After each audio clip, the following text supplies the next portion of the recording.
salah satu saksi kunci kasus Vina Cirebon, Dede, angkat bicara.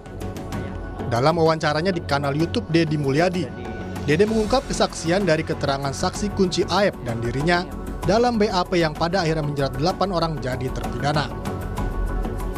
Beberapa hari pasca pembunuhan Vina dan Eki, Dede mengakui Aep meminta dirinya untuk diantarkan ke Polres Cirebon untuk jadi saksi dalam kasus hilangnya nyawa Vina dan Eki. Saat itu Aep meminta dirinya untuk turut pula bersaksi. Setelah dia diantar ke Polres, terus apa yang dilakukan? Ya, saya tanya mau ngapain ke sini? Ini buat jadi saksi apa kata saya. Saksi itu kejadian yang meninggal anaknya Pak Rudiana kata saya. Nah, saya bilang sama kan kita nggak tahu apa-apa kata saya. Kenapa jadi saksi? Udah ntar ikutin. Dede juga mengakui bahwa keterangan yang diberikan saat proses BAP tidaklah benar. Ia mengaku kesaksiannya tersebut telah diarahkan lebih dahulu oleh Aep dan Rudiana. Setelah masuk ruangan? Di BAP Pak. Tapi kan sebelum masuk ke ruangan kan dibilang dulu Pak, kamu bilang aja lagi nongkrong di warung, ada orang nongkrong segerombolan anak-anak, melempar batu, bawa bambu, nah, terus sama pengajaran itu udah diomongin dari luar dulu Pak. Siapa yang ngomongin itu?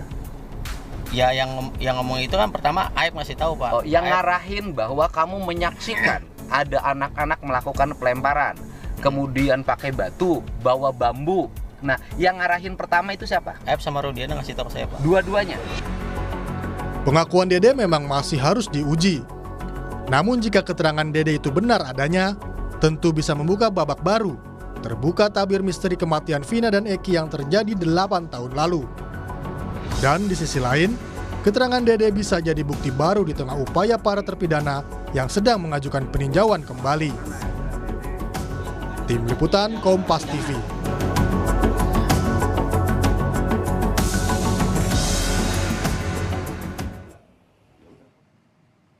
Sementara itu, kuasa hukum Ibtu Rudiana Pitra Romadoni membantah keterangan saksi kunci Dede yang menyebut keterangannya saat di BAP diarahkan oleh Rudiana. Pitra mengatakan keterangan Dede tidak benar dan fitnah. Keterangan yang disampaikan oleh Dede terhadap klien kami, Bapak Ibtu Rudiana, adalah hoax dan tidak benar. Dan kami pastikan keterangan yang disampaikan saudara Dede ini yang menyatakan ia disuruh oleh Ibtu Rudiana untuk memberikan keterangan tidak benar, itu adalah keterangan yang tidak benar dan fitnah terhadap diri Bapak Ibtu Rudiana. Kita semua bersabar dan menyerahkan sepenuhnya kepada penegak hukum, dalam hal ini pihak kepolisian. Jangan kita mendahului proses penyidikan. Lantas apakah kesaksian dari Dede yang merupakan saksi kunci kasus Vina bakal berujung pada upaya hukum? Kita ulas bersama pakar hukum pidana Prof. Hipnu Nugroho. Selamat malam Prof. Selamat malam Mas. Terima kasih sudah bergabung di Kompas TV. Prof, sebelum saya mulai saya mau bacakan dulu dari YouTube channel itu di menit 29 detik 24. Di mana ditanyakan oleh Deddy Mulyadi, mengatakan ditanya kesaksian kamu palsu nggak, dan dijawab oleh Dede kesaksian saya palsu, tetapi disuruh oleh Aep dan Rudiana.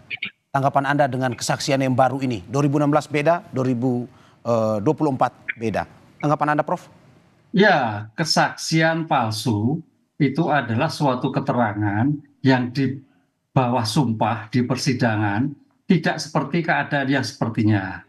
Oleh karena itu ini harus memenuhi syarat subjektif, syarat objektif. Syarat objektif adalah suatu perkara ternyata tidak betul disampaikan, dan syarat subjektifnya sengaja.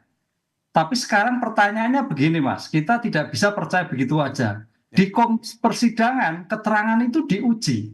Keterangan saksi itu diuji antara satu saksi dengan saksi yang lain, antara saksi dengan bukti yang lain, antara bukti satu dengan bukti yang lain.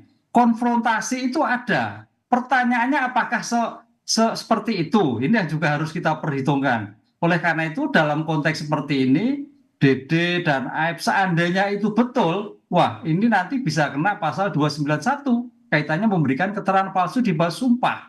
Ini agak repot. Lain dengan laporan palsu. Kalau yang sekarang namanya kan laporan palsu. Kalau laporan saya itu pemberitahuan keadaan yang sebenarnya tidak ada. Itu ringan, 1 tahun 4 bulan. Kalau kita lihat pasal 220 KUHP. Ini yang membedakan. Tapi kalau itu betul, nah tadi memang ini suatu nilai sendiri akan adanya nilai di dalam bukti baru. Tapi menurut saya kok tidak semudah itu ya. Karena walaupun 2016 saya kira persidangannya juga cukup ketat, menilai bukti juga demikian ketat, konfrontasi bukti juga demikian, ya. Tapi coba kita lihat ya, kita lihat objektif karena persidangan itu juga persidangan yang cukup serius ya, hakimnya juga hakim majelis kan 3 kan, apa semudah itu Mas? Ini yang kita perdebatkan, mudah-mudahan ada klarifikasi nantinya. Atau memang kalau betul ada nilai tersendiri begitu. Oke, Prof, tapi kan ini kesaksian di luar BAP, di luar proses hukum, dalam arti menyampaikan ke media sosial, menyampaikan melalui media sosial. Apakah memang bisa digunakan kesaksian seperti ini, Prof?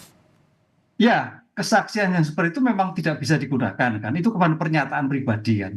Pernyataan pribadi. Oleh karena itu dalam hal ini masih diuji kembali. Tapi kalau itu memang betul nanti sampaikan salah, keliru, itu ada pihak yang dirugikan pasti akan melaporkan bahwa keterangan yang disampaikan keterangan palsu. Ini sudah ancaman tersendiri Mas. Jadi Mas Dede Aib itu sudah bagian dari memang memberikan jalan yang terbaik demi terbukanya kasus ini, tapi paling tidak berisiko bagi dia sendiri karena apa yang diberikan keliru. Kan gitu loh. Prof, apakah memang dengan kesaksian ini bisa dimanfaatkan oleh para terpidana dalam arti mungkin saja untuk meringankan pidana mereka atau bagaimana, Prof? Karena memang ini sebuah kesaksian yang baru yang kalau kita bisa lihat bahwa ini justru meringankan para pidana.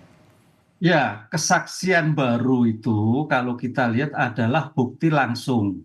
Bukti yang ditemukan di dalam suatu persidangan awal ketika itu dilakukan menjadikan putusan bebas. Ini kan baru kesaksian. Baru akan bernilai apabila keterangan tersebut dikonfrontasi, dibuktikan dengan bukti-bukti yang lain. Itu Mas. Jadi tidak bisa berdiri. Suatu kesaksian itu tidak bisa berdiri sendiri. Kesaksian harus didukung dengan bukti lain ataupun saksi lain. Jadi kalau itu nanti sebagai dasar novum, sakatata, itu suatu menarik, tapi harus didukung bukti-bukti yang lain. Tidak bisa pengakuan tersendiri jadikan bukti, tidak bisa. Oke, Prof, apakah dengan kesaksian ini perlu ada persidangan baru atau cukup di peninjauan kembali atau di PK? Ya, karena ini sebagai bentuk PK, di PK tersendiri, kan gitu. Tapi kalau persidangan baru adalah terkait laporan keterangan palsu tadi, lah itu baru terhadap yang memberikan keterangan ternyata tidak betul. Itu suatu yang tersendiri nantinya. Jadi tampaknya memang perkara ini jadi lari kemana-mana, Mas, kalau nanti diikuti masing-masing pihak itu. Oke, Prof, kalau kita berbicara soal ini, bagaimana pada akhirnya polisi mencari tahu kebenaran dari kesaksian ini? Karena muncul banyak kesaksian-kesaksian dan akhirnya muncul yang terbaru ini adalah Dede. Nah, bagaimana akhirnya polisi ini mencari tahu kesaksian ini apakah betul atau tidak dan bisa dipakai untuk di pengadilan nanti? Ya, semuanya bisa dipakai apabila didukung dengan bukti-bukti yang akurat. Apa itu bukti yang akurat? Adalah saintifik. Sekarang kalau bukti saintifiknya tidak kuat, makanya keterangan itu saya kira belum kuat juga. Saintifik itulah yang harus dilakukan untuk menangkal keterangan yang digal. Atau juga untuk meluruskan apabila keterangan itu betul. Disinilah bukti-bukti akurat saintifik sangat ditentukan. Sepanjang itu agak sulit. Masing-masing saksi akan memberikan keterangan dengan versinya sendiri-sendiri, dengan situasi keadaannya sendiri-sendiri, Mas. Ini yang saya kira Polda Jawa Barat harus betul-betul menguji dengan adanya saintifik itu, kaitannya CCTV, kaitannya HP, dan sebagainya, untuk membuktikan bahwa keterangan-keterangan yang sampai diberikan itu ada betulnya, dan juga mungkin ada tidaknya, karena berdasarkan bukti tadi. Begitu. Oke, Prof, ini dari si Dede-nya sendiri, Prof. Apakah mungkin bisa Dede ini dengan kesaksian yang baru, ini bisa dijadikan justice collaborator atau JC? Nah, itu lain lagi. Nah, ini saya kira sebagai hal yang baru, Mas. Jadi kalau memang itu betul apa yang disampaikan, dia mempunyai bukti yang bisa mengkorelasikan, bisa masuk sebagai justice kolaborasi. Artinya membantu mengungkapkan suatu perkara. Ini saya kira banyak versi, bisa membantu, bisa membuka, tapi juga bisa menjadi permasalahan sendiri bagi yang menyampaikan tadi. Ini yang harus kita perdebatkan dalam segi ilmu hukum yang masing-masing pihak ketika tidak terima apa yang disampaikan di dalam suatu persidangan. Ya, Prof, kalau melihat ini seperti kesaksian Dede tadi, dia mengatakan bahwa dia diminta, bukan dalam arti bahwa dia melakukan itu sendiri. diminta oleh dalam kesaksiannya Aib dan juga Ibtu Rudiana untuk bersaksi seperti ini. Apakah mungkin bisa meringankan dia? Dalam arti bahwa tadi kita sudah singgung terkait dengan kesaksian palsu. Agak sulit ya, agak sulit karena diberikan ini di luar persidangan. Harusnya disampaikan dalam satu persidangan.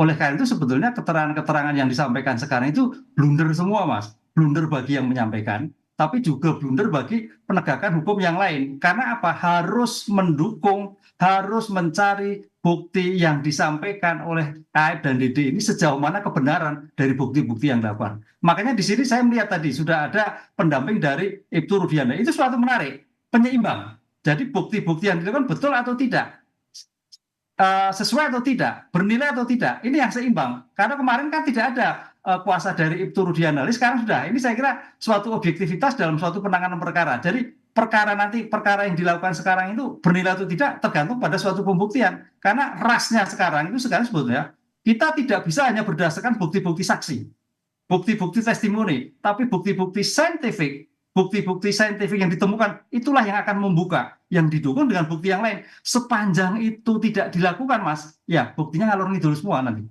Ya, apakah jadi misalkan kuasa hukum dari Ibtu Rudiana memiliki bukti yang lebih kuat terkait dengan kesaksian ini dan mungkin bisa menyudutkan dari kesaksian yang dilakukan oleh Dede?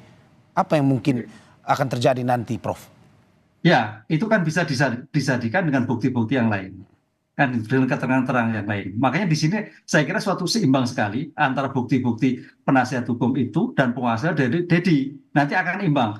Dari Rudiana berdasarkan bukti-bukti yang disampaikan oleh Polda, dari Dede disampaikan adalah keterangan yang dia ketika 8 tahun yang lalu. Ini suatu yang menarik. Oleh market mana yang benar? Ya, nanti di persidangan. Mana yang benar? Apabila ada korelasi. Mana yang benar? Apabila ada suatu interaksi antara bukti satu dan bukti yang lain. Sepanjang terpisah, tidak mempunyai kualifikasi bukti. Karena dalam asas hukum adalah testimoni dari keterangan dari orang lain, bukan mempunyai suatu bukti yang kuat.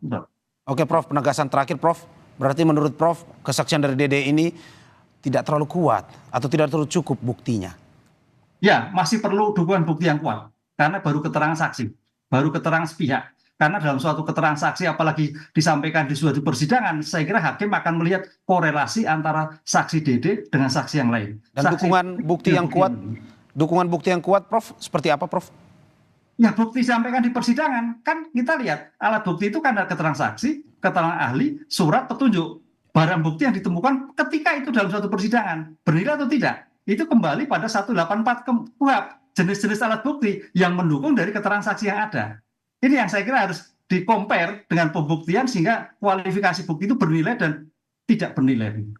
Oke, Prof, kesaksian makin muncul, kesaksian demi kesaksian, dan kita ikutin terus kasus ini dan kita harapkan memang seterang-terangnya akhirnya terbuka terkait dengan kasus Vina dan Eki ini. Terima kasih Prof Ibnu Nugroho sudah bergabung dengan Kompas TV.